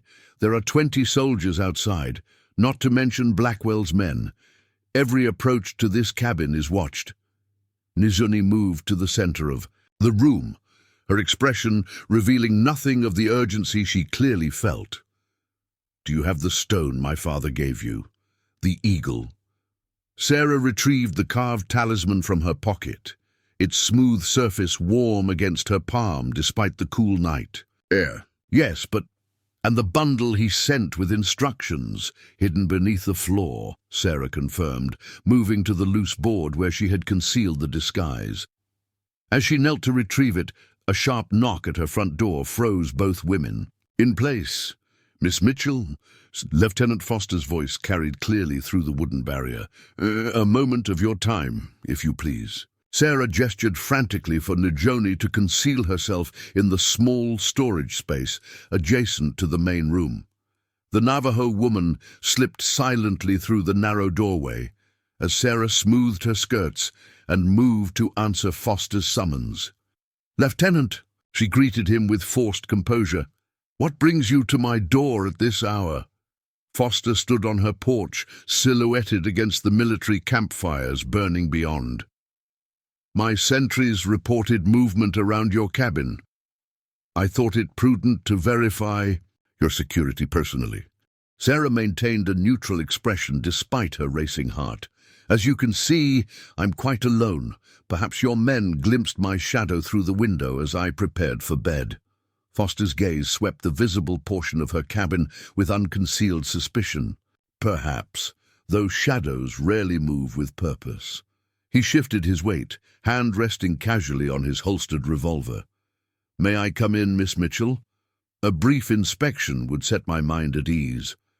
The request, phrased as a courtesy but delivered as a command, left Sarah with little choice. Refusing would only confirm his suspicions and potentially provoke a forcible search. She stepped aside, allowing Foster entry while praying Nijoni had found adequate concealment. Foster moved deliberately through the small space, his trained eye missing nothing. When he approached the storage area where Nijoni had disappeared, Sarah fought to keep her breathing steady. "Your hospitality toward native visitors interests me, Miss Mitchell," Foster remarked, pausing before the closed storage door. "Most settlers maintain appropriate distance from the reservation inhabitants, yet you engage in regular trade, according to your own account." "I find pragmatism serves better than prejudice in matters of survival," Sarah replied, striving for a casual tone despite the danger. "The Navajo know this land better than any recent arrival. Their knowledge of local plants, weather patterns, and water sources has proven invaluable." Foster turned to face her, his expression unreadable in the dim light. "Knowledge that might extend to hidden pathways, underground passages, places where, say, a fugitive medicine man might conceal himself?" The pointed nature of his question confirmed what Sarah had suspected. Foster knew, or strongly suspected, the existence of the cave network that had allowed Ashkey to vanish so completely. What he lacked was proof and specific knowledge of access. In points, the Navajo don't share their sacred sites with outsiders, Sarah answered truthfully, nor would I expect them to. Foster nodded slowly, his attention returning to the storage door. What do you keep in there, Miss Mitchell? Preserved food, extra blankets, tools, the usual provisions for winter, Sarah replied, moving subtly to position herself between Foster and the door. Nothing that would interest the military, I assure you. I'll be the judge of that, Foster stated, reaching past her for the latch. In that moment, a commotion erupted outside, shouting from the military camp, followed by a single rifle shot that cracked through the night air. Foster's head snapped toward the sound, his military training immediately overriding his suspicions about Sarah's storage room. Stay inside, he ordered sharply, drawing his revolver as he moved swiftly to the front door. Bar this behind me. As he disappeared into the night, Sarah quickly secured the door before rushing to the storage area. Nijoni emerged, calm despite their narrow escape. Your soldiers have seen the signal fires, she explained, moving to the window to observe the activity in the camp. My people lit them on the western ridges to draw attention away from the ceremony site. Sarah joined her at the window, watching as Foster organized his men into search parties, directing them toward the distant pinpoints of light visible on the rocky outcroppings. They won't all go, she observed. He'll leave guards around the homestead. 4 men remain, Nijoni confirmed, counting the soldiers still visible in the camp, and the eastern men still watch from the creek. She turned to Sarah, her expression resolute. Now we must prepare you. The path we take requires stealth and speed. Sarah retrieved the hidden bundle from beneath the floor, unwrapping the Navajo dress and accompanying items Key had delivered. I still don't understand how this disguise will work. I look nothing like your people. The night obscures many differences, Nijoni replied, taking the dark pigment from the bundle. This will darken your skin enough for shadows to do the rest. But it is not only appearance that betrays outsiders, it is movement, the way you carry yourself on the land. As Nijoni applied the pigment to Sarah's face and hands with practiced efficiency, she spoke in low tones, instructing her on the specific posture and gait expected of a Navajo woman. Keep your eyes downcast when soldiers look toward you. Women of my people do not challenge men with direct gaze. Move steadily, neither hurried nor hesitant. Belong to the land beneath your feet, and questioning eyes will slide past you. The transformation was more involved than Sarah had anticipated. Her hair, several shades too light, was covered with a dark cloth in the Navajo style. The dress, woven of wool dyed deep indigo, hung differently than her settler clothing, requiring adjustments to her normal movements. The soft moccasins made her footfalls nearly silent, but demanded a different walking pattern than her worn leather boots. The eagle stone, Nijoni instructed. Keep it against your skin, beneath the dress. Its protection extends only to those who carry it with respect. Sarah secured the carving as directed, still skeptical of its supposed powers, but unwilling to dismiss anything that might aid their escape. What about Blackwell's men? They're watching the property from the creek side. The eastern men are. Surrounded, though they do not know it, Nijoni replied with quiet confidence. My brother and his hunters have positions in the shadows. When the moment comes to move, they will ensure no alarm is raised. A chill ran through Sarah at the implication. You won't hurt them? Nijoni's expression remained neutral. That depends on their choices. We prefer silence to bloodshed, but we will protect our people, including you if you come with us. The enormity of what Sarah was contemplating suddenly struck her with full force. She was preparing to abandon her homestead, 3 years of backbreaking work and hard-won independence, to flee with people she barely knew to an uncertain future. Yet the alternative, capture by Blackwell, return to her father's control, the suffocating confines of Philadelphia society, was unthinkable. "What about my father's ledgers?" she asked, remembering the true catalyst for her flight 3 years earlier. "Ashki still has them." "They are safe," Nijoni assured her. "My father will explain when we reach the ceremony. Now we must focus on leaving this place unseen." Sarah took a final look around the cabin that had been her home and sanctuary. So much of herself had been poured into these walls, this small plot of hard-won land. Leaving it felt like abandoning a part of her identity. Yet in truth, the homestead had become as much a prison as a refuge these past days, surrounded by men representing the very authorities she had fled. "I'm ready," she said finally, squaring her shoulders beneath the unfamiliar weight of the Navajo dress. Nijoni nodded approval. "We leave through waterstones. The passage beneath leads to canyon where others wait." She moved to the back door, listening intently for several moments, before easing it open just enough to survey the terrain between the cabin and the cistern. The yard lay bathed in moonlight, the 4 remaining soldiers clearly visible at their posts around the perimeter Foster had established.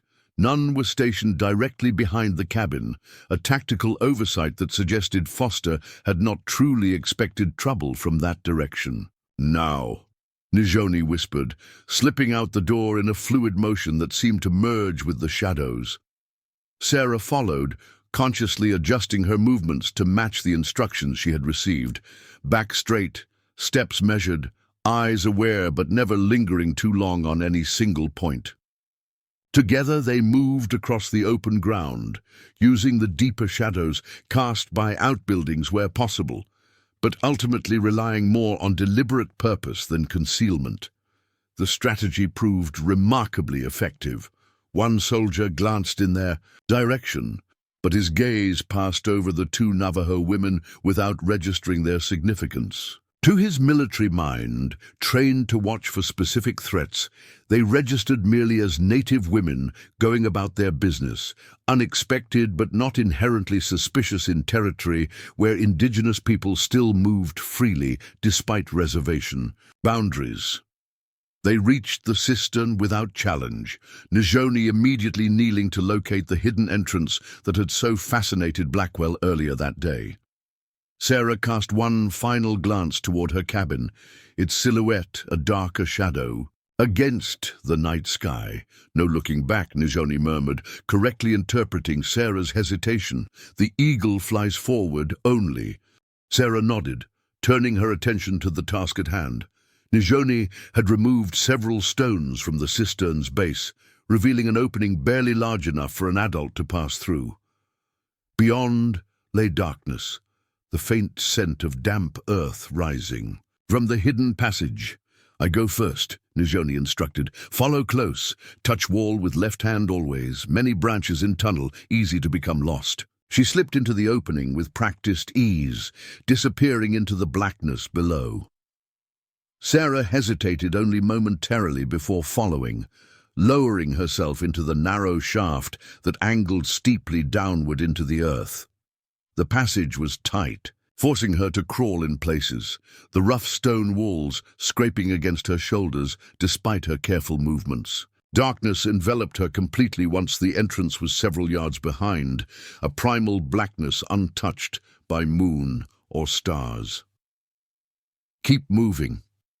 Nijoni's voice floated back to her, calm and assured in the suffocating darkness. Passage widens ahead.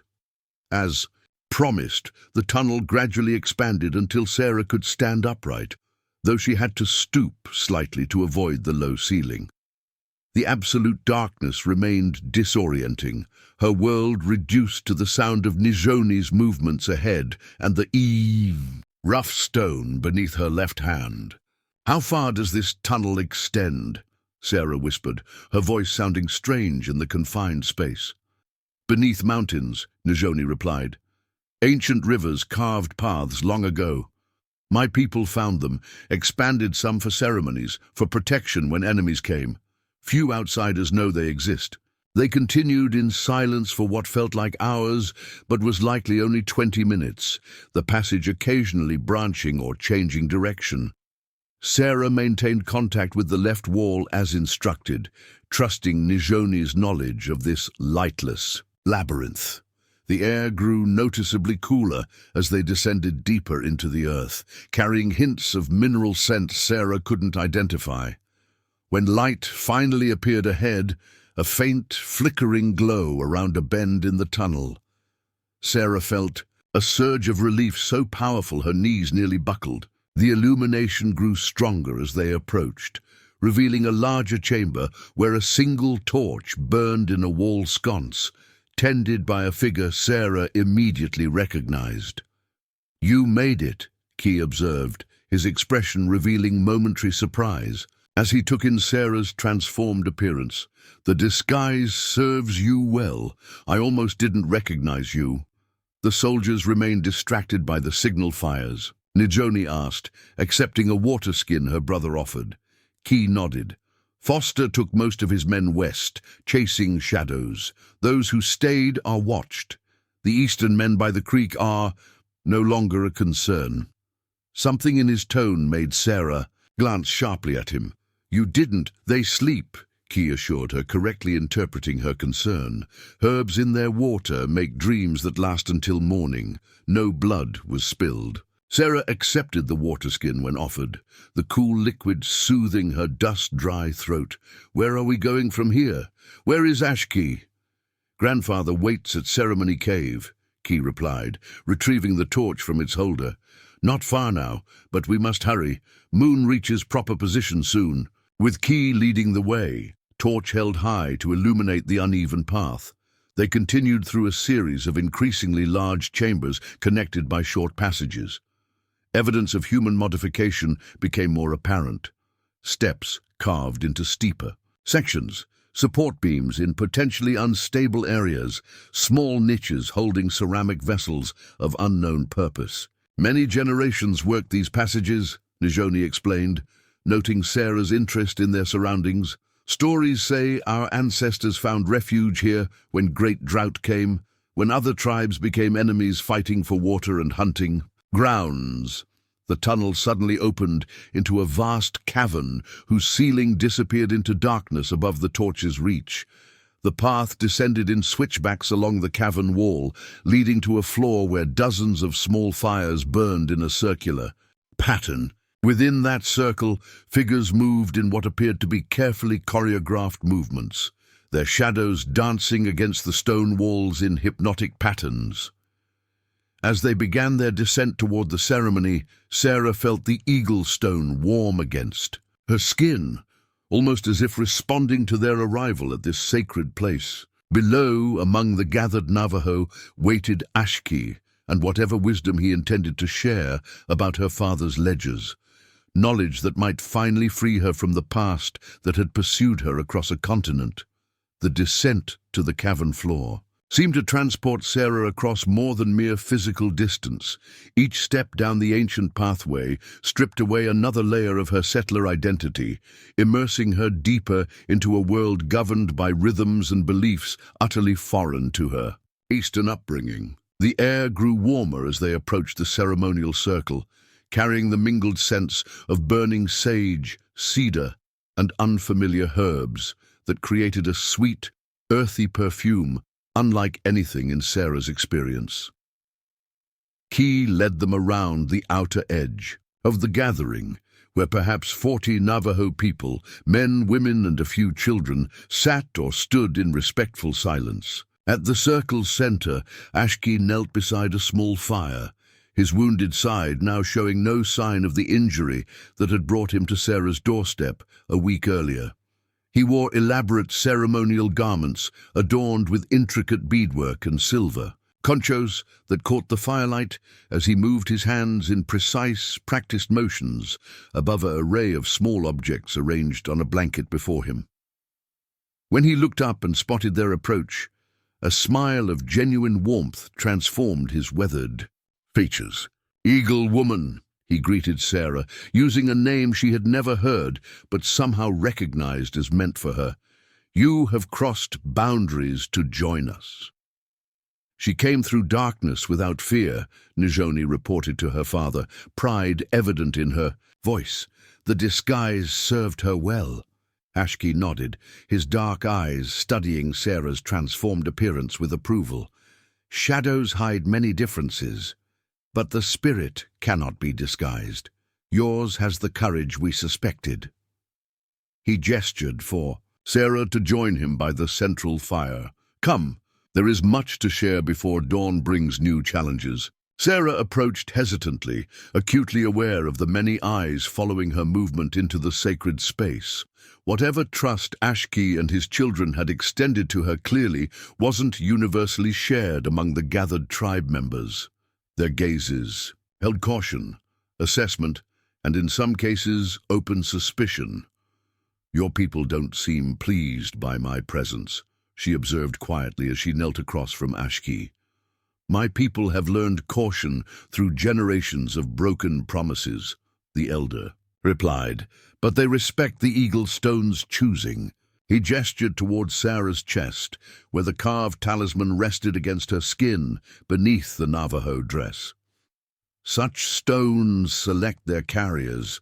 We merely recognize the connection." Before Sarah could question this cryptic statement, Ashki carefully unwrapped a bundle beside him, revealing her father's ledgers. The leather-bound books looked oddly out of place in this ancient cavern, symbols of a world governed by written law rather than spoken tradition. "These speak of corruption that reaches further than you knew," Ashki said, his fingers resting lightly on the topmost ledger. "Your father's greed extended beyond eastern cities to these very lands." "What do you mean?" Sarah asked, a cold dread forming in her stomach. "These pages show payments to territorial officials, governor, Indian, agents, military officers, all to secure land rich with minerals that rightfully belongs to my people." Ashki opened one ledger to a page marked with a strip of woven cloth. "Your father never traveled west, but his influence secured stolen wealth for Eastern men who never touched the earth they plundered." Sarah leaned forward, recognizing her father's meticulous handwriting detailing transactions involving territorial land grants. The names listed as recipients included several she recognized: wealthy Philadelphia families with mining investments in Western territories. The officials receiving consultation fees included Hammond, the current Indian agent, and his predecessor. "These are dated nearly 5 years ago," she noted, scanning the entries. "Before I fled Philadelphia." Ashki nodded. "The corruption has deep roots. When reservation boundaries were redrawn 3 winters past, the new lines conveniently excluded lands where silver and copper lay beneath the soil." He turned another page, revealing a map with annotations in her father's hand. "Sacred sites of my people became property of mining companies through judges' rulings thousands of miles away." The revelation struck Sarah with physical force. Her father's corruption extended beyond manipulating local justice for wealthy friends. He had participated in the systematic theft of native lands, using his legal authority to facilitate the displacement of entire communities for financial gain. "I had no idea," she whispered, shame washing through her despite her personal innocence in these transactions. "When I took these ledgers, I only knew they contained evidence of judicial misconduct in Philadelphia." The Eagle Stone recognized. "What you did not yet understand," Ashki replied. "It guided you west to the very land your father helped steal so truth could emerge." Sarah shook her head, struggling with this mystical interpretation of what she had considered a practical decision to flee as far from her father's influence as possible. "I chose the Arizona Territory because land was available through the Homestead Act. It was, coincidence." A hint of amusement touched Ashki's expression. "White people find comfort in coincidence, where my people see pattern. Either understanding serves the present purpose." He closed the ledger and regarded Sarah intently. What matters now is what happens with this knowledge. The military is searching for you, Sarah reminded him. Blackwell is determined to retrieve these ledgers for my father. What happens when dawn comes and they discover I'm gone? By sunrise we will all be elsewhere, Ashki assured her. The ceremony concludes with Moon's descent. Then we travel to meet with leaders of neighboring tribes who have suffered similar theft. These records will help unite our voices against those who rewrite boundaries to serve greed. The enormity of what Ashki proposed began to register in Sarah's mind. You intend to use these ledgers to challenge the territorial government's land policies, to protest the reservation boundaries. Truth is a powerful weapon against corruption, Ashki confirmed.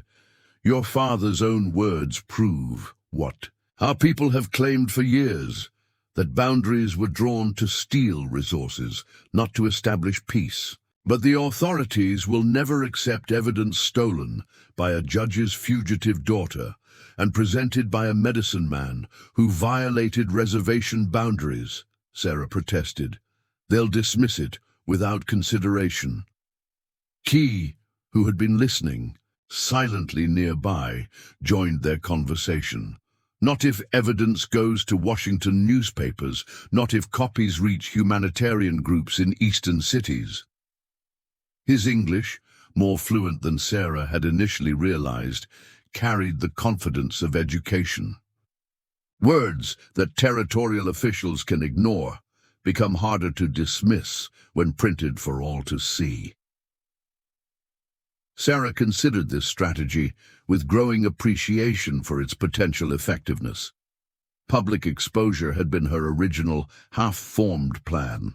When fleeing Philadelphia, before fear and isolation had narrowed her focus to mere survival, these people had developed a more comprehensive approach to using the damning information she had carried west. My father will deny everything, she cautioned. He'll claim the ledgers are forgeries, that I fabricated them out of personal vendetta. Which is why you must tell your story alongside the evidence, Nijoni interjected, joining them by the fire. A judge's daughter who abandoned privilege to flee corruption carries moral authority that strengthens the written proof. The implication stunned Sarah into momentary silence. They weren't simply asking to use her father's ledgers, they were inviting her to publicly stand against him, to become the voice that gave human context to the dry accounting of bribes and illegal transactions. You want me to openly oppose my father? To testify against him? The prospect was simultaneously terrifying and strangely liberating. Ashki raised his hand in a gesture that somehow combined reassurance with solemn purpose. We ask you to speak truth as you know it, nothing more, nothing less. The choice remains yours, as it has from the moment you sheltered a wounded stranger at your door. The ceremonial fires flickered in the still air of the cavern, casting constantly shifting shadows across the gathered faces. In their dancing light, Sarah saw expectation, hope, and determination. A community united in purpose, despite the overwhelming forces aligned against them. If I agree, she said carefully, what happens next? Foster will label me a criminal for helping you escape. Blackwell will pursue me with even greater determination once he reports my disappearance to my father. The people have maintained secret paths through these mountains since before white men arrived, Ashki explained. We travel north to meet with Hopi and Ute leaders who face similar encroachment. From there, trusted allies will help carry our message to those who can amplify it. And me, what place could I possibly have among your people once this is done? The question revealed Sarah's deepest fear, that in abandoning her homestead, she had surrendered her last claim to any place in the world. Ashki's expression softened. The Eagle Stone chose you for a reason beyond delivering these records. Your path forward may surprise you in ways neither you nor I can foresee." He gestured toward the ceremonial circle where several elders had begun a low, rhythmic chant. "Tonight, you are welcome to witness our healing ceremony. Tomorrow, we travel together toward a future that honors truth above power." As if responding to some unspoken signal, the assembled tribal members formed a more cohesive circle around the central fires. Ashki rose with dignity that belied his recent injury, taking his place among the elders. Nijoni guided Sarah to a position in the outer circle, where she could observe without intruding on the sacred proceedings. The ceremony unfolded with hypnotic intensity over the next several hours, chanting that seemed to vibrate through the stone floor itself, ritual movements that mimicked natural forces, sharing of sacred substances that Sarah declined with respectful gestures Nijoni had taught her. Throughout, she remained conscious of her status as outsider, granted rare privilege, careful to maintain the respectful silence expected of witnesses. Near dawn, as the ceremony reached its culmination, Ashki approached Sarah with a small clay bowl containing a paste of dark minerals mixed with clear oil.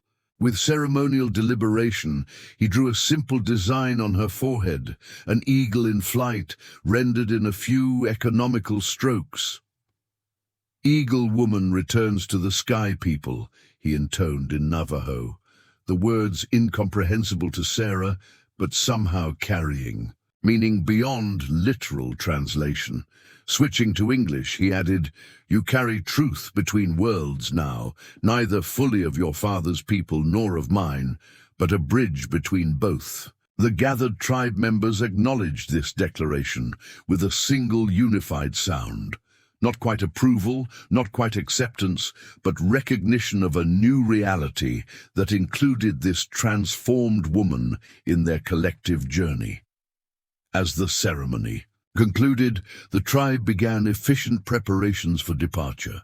Within an hour, the cavern that had hosted their sacred gathering was empty of all evidence that humans had congregated there. Sarah watched in amazement as decades of settler survival training were revealed as clumsy and obvious, compared to the Navajo ability to move through the landscape without leaving traces. "Lieutenant Foster will be organizing search parties by now," she observed to Key as they prepared to leave through a different tunnel than the one that had brought them to the ceremony. "Let him search," Key replied with quiet confidence. "He looks for people who no longer exist in the forms he expects to find." He gestured toward Sarah's disguise, the eagle symbol on her forehead, the transformation that went deeper than mere appearance. "The woman who sheltered my grandfather died when she chose to follow us through darkness. The homesteader Foster seeks vanished with the moon's descent." Sarah touched the eagle stone, warm against her skin, despite the cool morning air flowing through the cavern entrance ahead. "And who emerges with the dawn?" Key smiled, the first full, genuine smile she had seen from him. "That is the question that makes a journey worth undertaking." As they emerged from the cavern onto a high mesa miles from her former homestead, Sarah turned to view the landscape transformed by morning light. In the far distance, barely visible, smoke rose from what might have been her cabin, Foster destroying evidence of her presence, perhaps, or simple retribution for her perceived betrayal. She felt a momentary pang for the life she had built there, the independence she had treasured. Yet as she turned to join the column of Navajo, already moving northward along hidden trails, Sarah recognized that she carried her true independence within, the freedom to choose truth over safety, justice over convenience, courage over compliance. Ahead lay uncertainty, danger, and the monumental task of challenging corruption that reached from Philadelphia courtrooms to Arizona territorial offices. Behind lay the ashes of a life that had ultimately become another form of hiding.